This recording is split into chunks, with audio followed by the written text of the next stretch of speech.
Dear students, now we will see the proof of all the properties of continuous time Fourier series. Linearity property. So x of t is having a Fourier series with angular frequency x of k. Y of t is having a Fourier series coefficient y of k. Okay. Then z of t is equal to ax of t plus by of t. This is the linearity property. So this will be having the Fourier series coefficient as z of k is equal to ax of k plus by of k. So here x of t and y of t are assumed to have the same fundamental period t is equal to 2 pi by omega naught seconds. Okay. So proof using analysis equation of the Fourier series. So since we have x of t and y of t, we will write the definition using analysis equation. X of k is equal to 1 by t. 1 by t is, this is over the period because we are taking the periodic signals. Integration x of t e to the power of minus jk w naught t dt. Similarly, for y of k, we have to write using the y of t. Okay. So the z of k, why I have to write for z of k?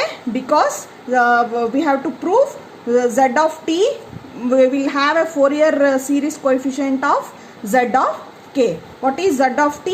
Ax of t plus by of t. Okay. So writing the definition for z of k, z of t to the power of minus jk w naught t dt. Okay.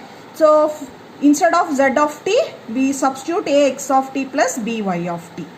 Then you expand this or you remove these brackets by multiplying this exponential with ax of t and by of t, and separating that we will get multiplying this 1 by t with ax of t and 1 by t with by of t also, we will get two integrals with the summation. Okay. 1 by t, the integration ax of t to the power of minus jk omega naught t, and here by of t to the power of minus jk omega naught t. So since here b and a are constant, we can take them outside the integrals. Okay, and we will get the equation like this. So here if you observe the inner leaving this a, so this is nothing but your definition of x of k, and this is the definition of y of k. Therefore x of k is equal to a x of k plus by of k. So z of k is equal to ax of k plus by of k, hence the proof. The proofs are very simple. The only thing is you should remember the statement and the analysis equation. Some properties use synthesis equation and some properties use analysis equation. Using the analysis equation definition, then the simple mathematics, and we can again we can use the same definition what we defined here, and we can get the proof. This is the proof for linearity. The next property, time shift, or we also call it as translation property.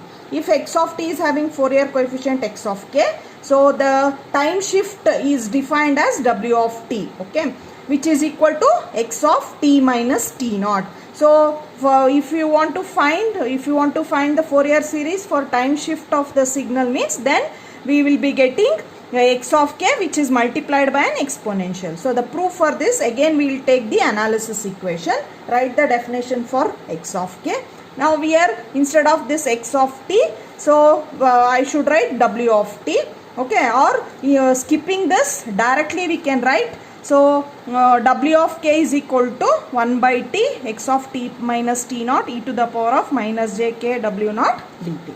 So since we have t minus t naught, use the substitution method. Put t minus t naught is equal to m. So this will give you t is equal to m plus t naught. So differentiate this with respect to dt. You will get 1 here, dm by dt. Since this is constant, it is 0. So this will give you dt is equal to dm. Now substituting that variable, we will get x of m e to the power of j omega w naught. So instead of t, what we will substitute? M plus t naught dm. Instead of dt, we will get dm. Now you multiply this with this m plus t naught. That means we should expand this. So here we will get two terms, e to the power of minus jk omega naught m and e to the power of minus jk omega naught t naught. Okay, we will keep the m term inside because it is a variable of m, and this t naught term outside. So leaving this exponential outside, if you observe this, this is nothing but the definition of x of m. Okay, that is x of m. This is only the variable of Fourier series. So like we had in terms of t, here t is there, t is there, t is there. So here you have m. So this is nothing but the definition of Fourier series, that is your analysis equation. So this you can replace it by x of k. So and here you can observe, since when we have a time shifted data, if you want to find the Fourier series for that, then we will get just x of k, but that Fourier series coefficient is multiplied by an exponential term. That exponential term is e to the power of minus j k w naught t naught. So that is the thing. So this is the proof. Thank you.